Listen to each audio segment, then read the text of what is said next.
हळी मिळी गुप्प चिडी चिडी चुप, हळी मिळी गुप्प चिडी चिडी चुप, चिडी चुप चुप.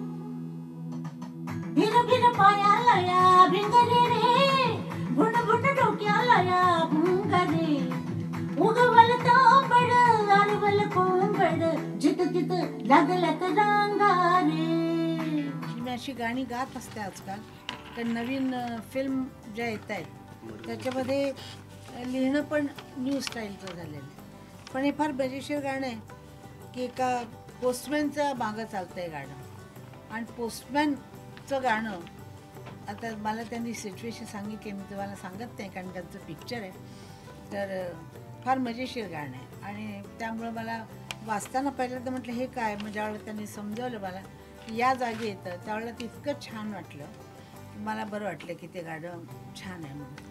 आणि नंतर मला रेकॉर्ड ज्यावेळेला ऐकवलं त्यांनी की म्हणजे आजकाल डेमो ऐकवतं पहिल्यासारखं नाही की म्युझिक डायरेक्टर रिहर्सल करतं, तसं नव्हतं. तर मला त्याची रिदम फारच आवडली. म्हणजे हे गाणं असं आहे की इच्छा नसेल तरी माणूस गुणगुणत राहील. कधी कधी असं होतं आपल्याला इच्छा नसते ते गाणं गायची, पण त्याचा रिदम डोक्यात बसतो आणि आपण ते गाणं गुणगुणतो आणि हळूहळू ते गाणं पॉप्युलर होतं. त्यातलं हे गाणं मला वाटलं. कारण पहिल्यांदा ऐकल्यानंतर मी म्हटलं म्हणजे आमच्याकडं गाणी येणार म्हणजे ताना पलटे किंवा काहीतरी असं भयंकर असं काहीतरी आशा भोसले गाणार म्हणून इतक्या वर्षांनी, जास्त मी गात नाही तर इतक्या वर्षांनी करतात त्या कधीतरी, तर त्यांना काहीतरी मोठं काहीतरी द्यावं. तसं हे गाणं नाही. हे गाणं असं आहे अगदी की लहान मुलांपासून चालणारं गाणं आहे. सोपं, सरळ आणि मजेशीर. त्यामुळं खरं म्हणजे हे गाण्याचे शब्द जे आहेत ते आम्ही लहानपणी गायचे. मराठी लोकांमध्ये आम्ही काय म्हणतो त्याला खेळ खेळतो की 4 मुलं तिकडं 5 मुलं अशी इकडं अशी आत बसतो. तुम्हाला माहीत असेल एखाद्या वेळेला कुणीतरी यावे गुपचूप यावे, टिकली मारून जावे, गुपचूप बसा रे बसा. ते ऐकल्यानंतर मला सगळं माझं लहानपण आठवलं आणि मला आवडलं ते गाणं. हळी मिळी गुप्प चिडी चिडी चुप, हळी मिळी गुप्प चिडी चिडी चुप, चिडी चुप चुप. भिर भिर पायाला या भिंगरे रे, भुण भुण डोक्याला या भुंगरे. उगवल तांबड आडवल कोंबड, जित तित लागल्यात रांगारे. आशा ने अपना कुछ गाना छोड़ा नहीं अभी तक. बहुत अच्छा है. बिल्कुल बिल्कुल बेशक बेशक. आशाने तुम्ही आजपर्यंत तेवढ्या ताकदीने गाणी गात आहात, तर सध्या या प्रोजेक्ट्समध्ये असं तुम्हाला काय वेगळेपण वाटलं मराठीतल्या या चित्रपटातल्या या गाण्यामध्ये, असं काय वेगळेपण? खरं बघा असं आहे की मी बहुत करून हिंदी म्हणजे गालेली बाई आहे. मराठी माझी जवळजवळ त्यावेळेला 900 होती म्हणजे आता 1000 झाली ती गाणी मी गालेली आहे. नुसती 1000 गाणी मराठीची खूप वेगळ्या तऱ्हेची गालेली आहे. खूप अवघड गाणी, क्लासिकल गाणी, काय नाही गाले, सगळं गालेलं आहे मी. आताच्या या बदलत्या ह्याच्यामध्ये जे पाहिजे ते मला या गाण्यात दिसलं. नाही हे गाणं जर मला असं आलं असतं की असं करून तर मला वाटलं असतं की हां ठीक आहे कोणीतरी गातं आहे असं. पण हे मला असं वाटलं की काहीतरी चटकदार आहे.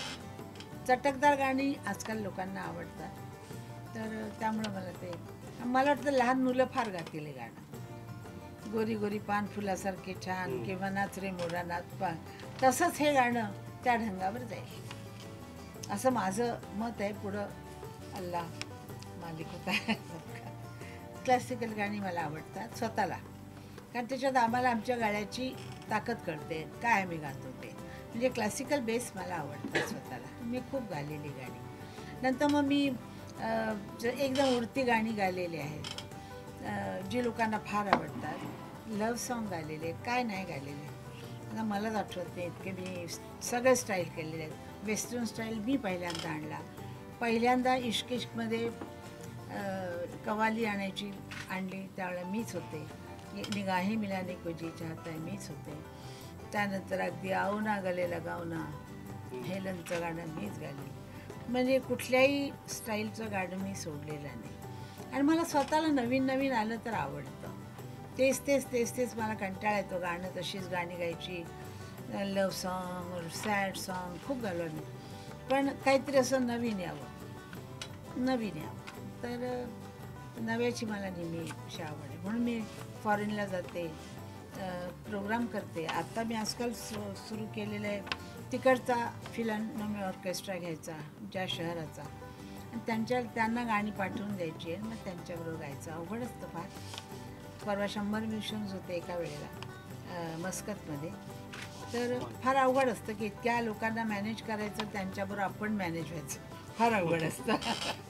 तर ते पण केलं तर काहीतरी नवीन करत राहावं असंही वाटतं. पण ज्यावेळेला अशी गाणी येतात त्यावेळेला मी जरूर गाते.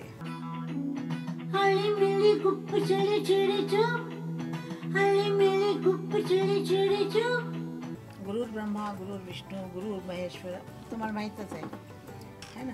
तर गुरु हा मोठा असतो. तर मला इतके गुरु मिळाले पहिल्यापासून, आणि त्यांनी जे जे काय सांगत गेले ते गात गेले आणि मेहनत केली. त्यात कुठेही दुसरा काहीही ॲस्पेक्ट नव्हते, फक्त काम.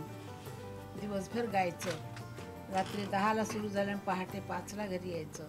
सकाळी सुरू केलं की रात्री 9 वाजेपर्यंत गायचं, आणि एका वेळेला 4-4 गाणी गाऊन बाहेर पडायचं. हे सगळं होतं, आणि ते पण लाईव्ह. त्यावेळेला हेडफोन नव्हता. तर मेहनत कामाला आली, आणि म्हणून त्या मेहनतीमुळेच मी आज तुमच्यासोबत.